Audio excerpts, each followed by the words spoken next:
may happen that the world's never seen before.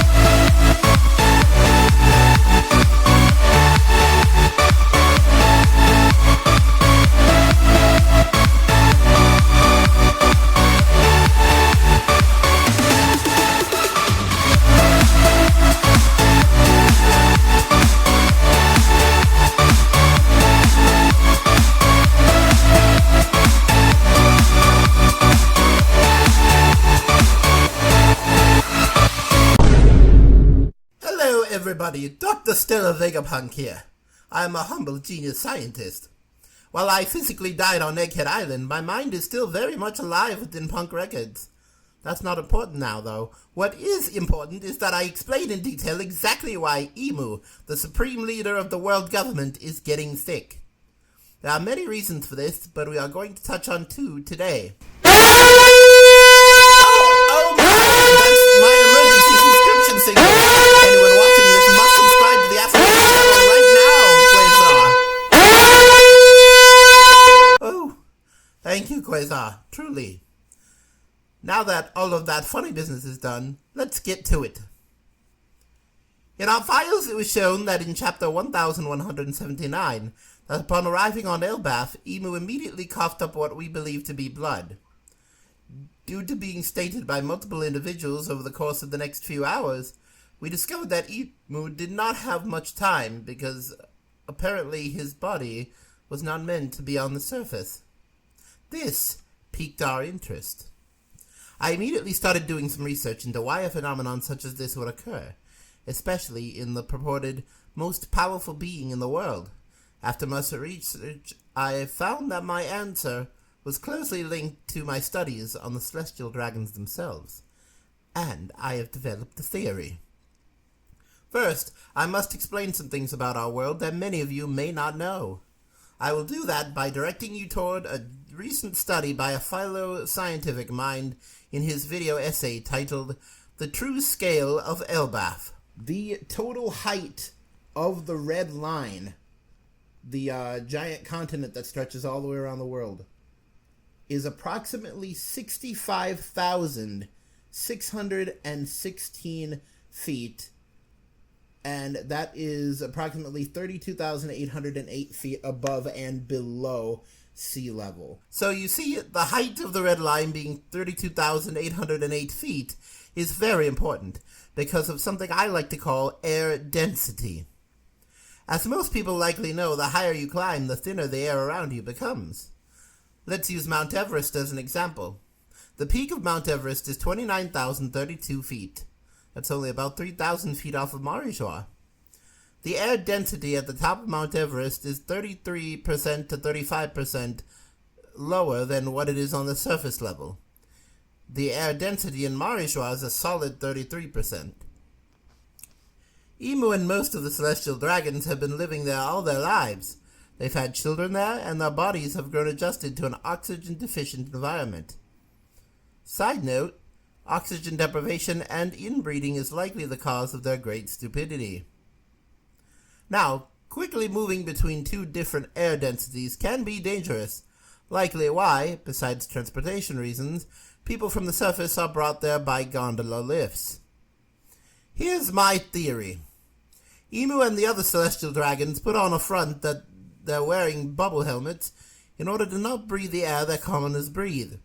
But what if the case was they literally could not breathe it, or they would die?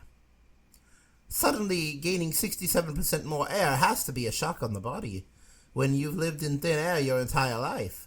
In fact, let's see just how much of a shock. So in chapter 1179, when Imu instantaneously teleports to Elbaf, he is moving from 33% air density immediately to 100% air density. Moving quickly between different air densities can cause altitude sickness or hypoxia. According to sending to high altitudes, means the air is less dense, resulting in lower oxygen pressure. Your body struggles to get enough oxygen, which can lead to headaches, fatigue, nausea, and shortness of breath in severe cases. It can also cause dangerous fluid buildup in the lungs or brain. There's also the possibility of gastrointestinal distress, which means that while not shown, the great emu may be farting a lot. Due to the nature of how the abyss works, emu could also be suffering from pulmonary barotrauma. This is when, if you hold your breath, or I'd guess in this case completely dematerialize and rematerialize while moving to different air densities, there is the possibility of your lungs rupturing due to an explosive decompression. All this brings me to my all-consuming theory. Any individual that was either born or has lived hundreds of years in Marijua, or at the top of the red line, is physically unable to breathe the air on the surface world due to their body being so accustomed to low air density. All of the world nobles that currently live in the Holy Land likely were born there, and they were inbred, which means that their entire genetic pool is based in a low air density area. The inbreeding likely brought about some genetic mutations that weaken their lungs as well. This is a great explanation for why all the world nobles constantly are wearing glass bubbles around their heads. There is one other explanation for this, which is a little more believable, and that is disease. If, say, for example, you created a time machine and went back in time 200 years, a fairly easy feat for someone of my intelligence. Any current disease that you are immune to, you could easily pass on to people who don't have the technology to combat it, thereby possibly starting a global pandemic. Catching foreign diseases happens all the time to people who travel, even though travel is not so easy nowadays.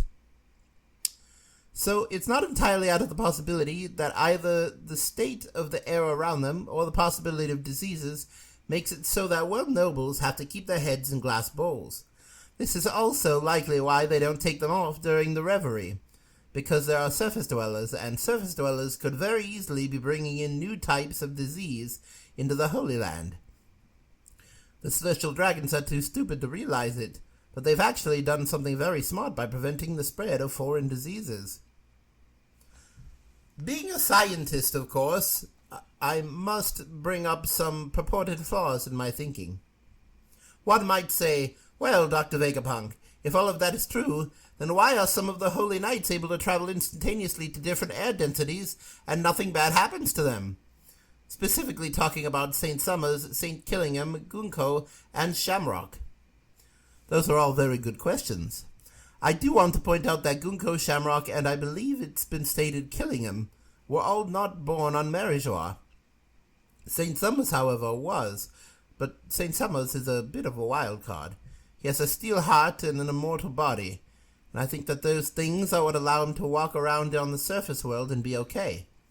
St. Summers is in essence a living cyborg or an android that you can take apart and put back together. Gerd actually demonstrated this.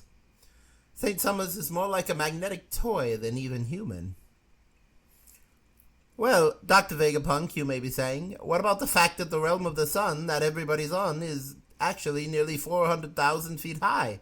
Wouldn't the air density there be extremely thin, even less so than the red line? That's a very good question, and I'm glad you asked.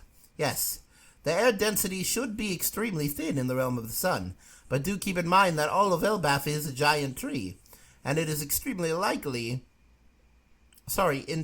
likely, that that giant tree is producing tons and tons and tons of oxygen. So much oxygen that it is creating a sort of stability bubble of air around it. While normally the presence of a tree would not change air pressure, the massive size of the treasure tree atom means that it can do what is called transpiration. Trees pull moisture from the ground and release it as a water vapor into the air. This cooling effect can make air slightly denser. However, this only influences local pressure in very minor, localized ways. My theory here is that due to the massive size of the treasure tree atom and the fact that people are standing on the tree itself, that its transpiration is creating just enough air density that both giants and humans can survive even at its extremely high heights. Well, that is all the time we have today. Thank you once again for tuning in to Dr. Vegapunk Explains One Piece. And remember that magic is just science we don't understand yet. Goodbye, Quasar! Hello everybody, AfroX here. Thank you so much for watching. Make sure to like, comment, and subscribe. Tell us what you would like to see in the next video. Check us out on Patreon at www.patreon.com/AfroX. A shout out to our mythical patron, Calvin C., and our legendary patron, Trix, the anime hater.